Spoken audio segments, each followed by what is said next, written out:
I admit it. I am a Bitcoin skeptic. But I'm not a Bitcoin hater.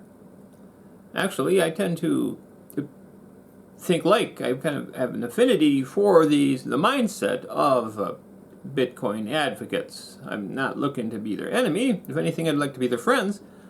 It's just that I don't think I think there's a unrealistic expectation about what the capabilities of Bitcoin are. That say that there's so yeah, I think it's kind of been a sort of, they're not Bitcoin advocates are not really being realistic. That's my contention. There's too much pie in the sky kind of thinking of there's a saying, I guess, in the Bitcoin community of Bitcoin fixes everything. But that's of course absurd. There's always things to fix around the house here, and Bitcoin's not going to come to the rescue and take care of my DIY projects that I may I need to snake my kitchen drain, for instance. It's not going to snake my drain for me. Bitcoin, no, it's not happening. If I hire a plumber to do it, I doubt if they're going to accept Bitcoin either. It's not going to not going to do any good, really. And that's the one thing about the Bitcoin is that there seems like there was a lot more places that accepted Bitcoin as payment for services back when Bitcoin was less than $1,000, well under $1,000 per coin. Than it is now. Now that it's now it's over $40,000 a coin. But seems like there's less and less places that accept Bitcoin as consideration for services or goods or services. Just as one example, if I'm going into my local grocery store, which I most often go to for groceries, it does have a crypto Bitcoin ATM there. I've never used it. I've never seen anybody use it, but it's there. However, when I go to the self-checkout at the grocery store to pay for my groceries, I look through all the options just out of curiosity and see if there's an option to pay for my groceries with Bitcoin. There is not. Nope.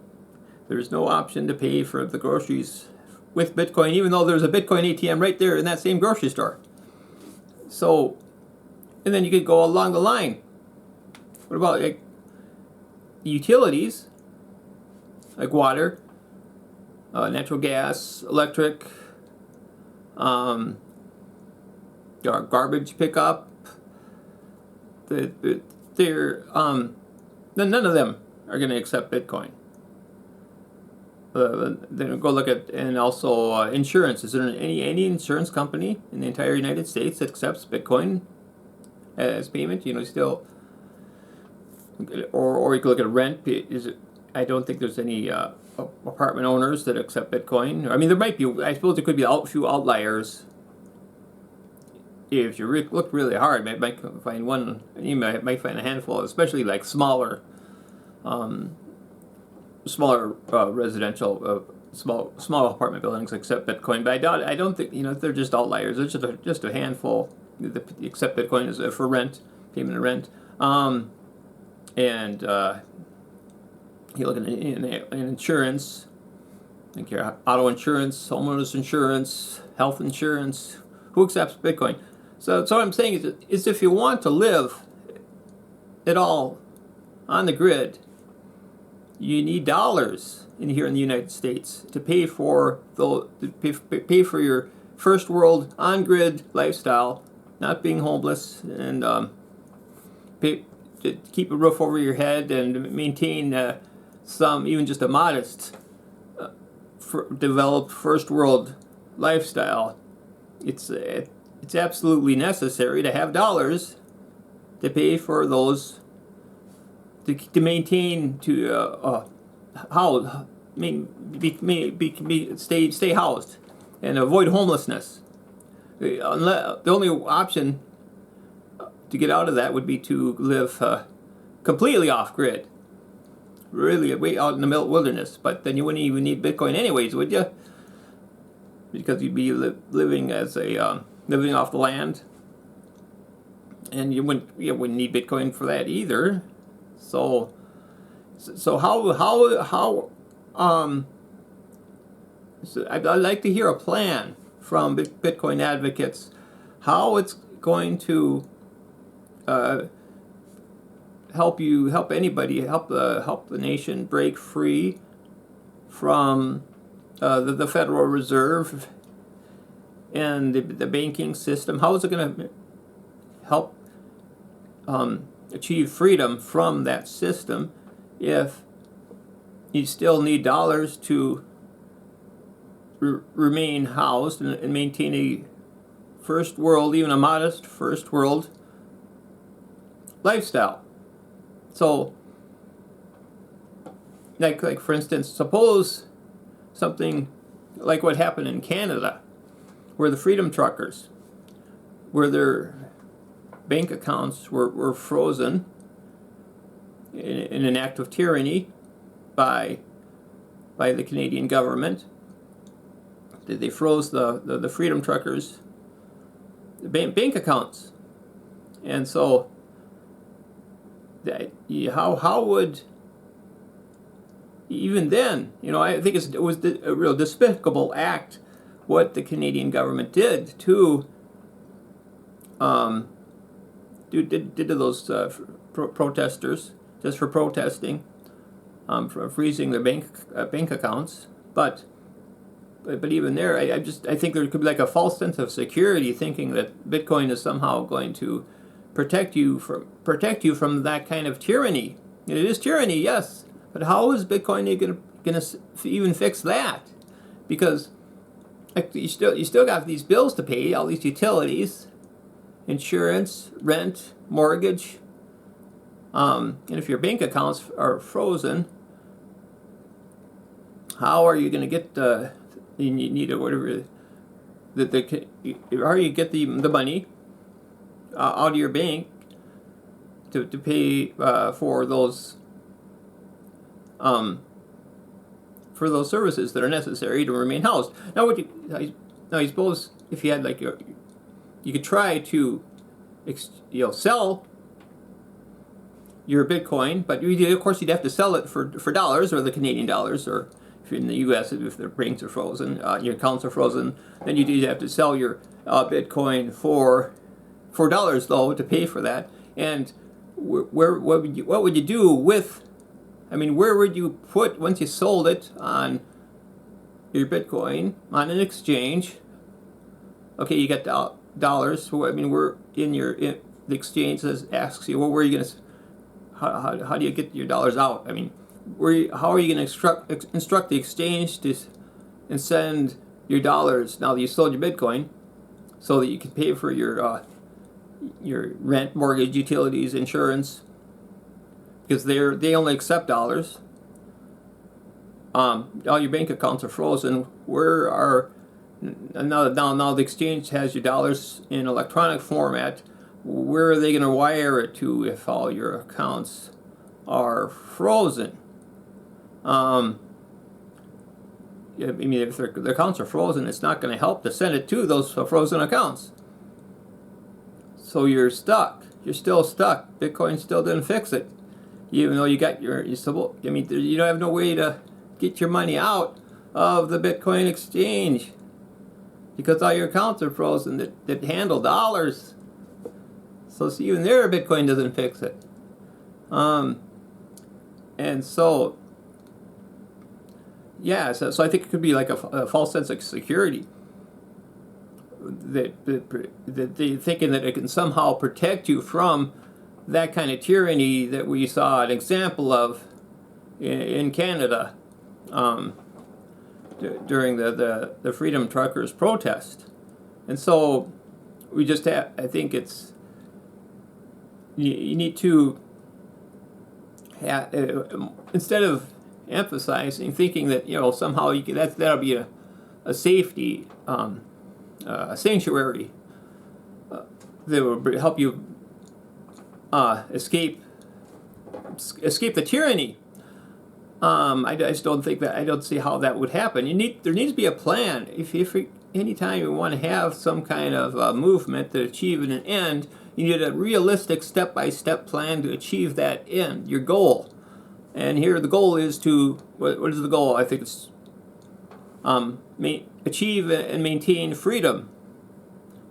So how do you, but I'm not hearing any kind of, you need any kind of clear step-by-step plan realistically that can achieve that end of achieving and protecting, maintaining and protecting our freedoms, to our economic freedom that was taken away from, such an example, the truckers where their freedom was taken away. As I explained, I don't see how Bitcoin even can protect you from that. So I think what needs to be done instead is just to realize, well, it is what it is. A centralized currency is going to be necessary to maintain our housed, maintain a not homeless, keep a roof over your head, and pay for goods and services to maintain a first world developed lifestyle. And so what we need to do is protect what protections we have, or to maintain our freedom. And here in the United States, we have the Bill of Rights. In Canada, they should apparently they need something like a Bill of Rights. However, I'm not sure. The Bill of Rights keeps getting deteriorated in the U.S. So I don't even know if that'll help them there. Like for instance, here in the U.S., the amendments of the Constitution that protect our freedoms are only good as so far as they are followed by those in power. So yeah, even here, it's there's oftentimes there seems to be ignorance of the First Amendment. As an example, there's the case of the guy who posted a meme on Twitter that was actually imprisoned for posting a meme about voting for Hillary Clinton in a way that by texting a certain number, and so that was. I think that's constitutes a violation. That he was charged at all, that constitutes a violation of the First Amendment, freedom of the speech and freedom of the press. But the Justice Department seems to be trying to find workarounds to the Constitution, and so they're like succeeding in some, at least in that case, they succeeded. Bitcoin didn't help him, and so what we need to do is strengthen our protections, such as the Bill of Rights, and make sure that they are followed, and call out the legal system when it does not adhere to and does not follow those protections. That's what we need to focus on, and realize that Bitcoin is not going to help anybody if there is a cessation of either the actual de jure suspension of the Constitution or a de facto suspension of the Constitution, and people once they start, the Justice Department starts throwing people in prison even without any regard whatsoever for the Constitution, then Bitcoin's not going to help. They're still going to throw you in prison. And so, I don't see how Bitcoin really provides much. It doesn't. I don't see how it provides any protection. How it promotes any freedom in any realistic sense. I think they need to. If they're saying there needs to be, I'm not seeing any plan, any strategy. It just seems to be a pie in the sky mindset that somehow we don't know how it's going to fix everything, but just it's like a religious faith almost, and I don't think it should be treated as a religion. When we're talking about the measures that need to be taken to achieve freedom, you can't just assume that something is just a hidden hand of Bitcoin's going to protect you or something like that. I don't get it. Where did they get the idea that somehow this is just going to like magically fix everything and protect our freedoms? I don't see how that would work. You just have to go back to basics of Constitution. Having great regard for the Constitution and make sure that it is upheld and followed, strictly followed. So that's my basic thinking of why I'm a Bitcoin skeptic. I don't. I think everybody Bitcoin advocates need to get realistic. Would be my unless they can come up with a clear step-by-step plan or strategy or explanation of how it would realistically protect our freedoms from high finance, the high finance of institutions and the World Economic Forum. So far, I've not heard any explanation or strategy how Bitcoin would do that. So that's why I'm still a Bitcoin skeptic. Yeah, so that's my explanation. So if you're still watching, thanks for watching.